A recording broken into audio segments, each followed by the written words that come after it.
श्रीलक्ष्मी श्रीमहालक्ष्मी क्षीरसागरकन्यका उत्तिष्ठ हरिसम्प्रीते भक्तानां भाग्यदायिनी। श्रीलक्ष्मी श्रीमहालक्ष्मी क्षीरसागरकन्यका उत्तिष्ठ हरिसम्प्रीते भक्तानां भाग्यदायिनी।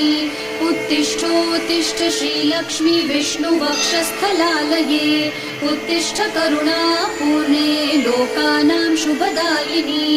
उत्तिष्ठोत्तिष्ठ श्रीलक्ष्मी विष्णुवक्षस्थलालये उत्तिष्ठ करुणापूर्णे लोकानां शुभदायिनी। श्रीपद्ममध्यवसिते वरपद्मनेत्रे श्रीपद्महस्तचिरपूजितपद्मपादे श्रीपद्मजातजननी शुभपद्मवक्त्रे श्रीलक्ष्मी भक्तवरदे तव सुप्रभातम्।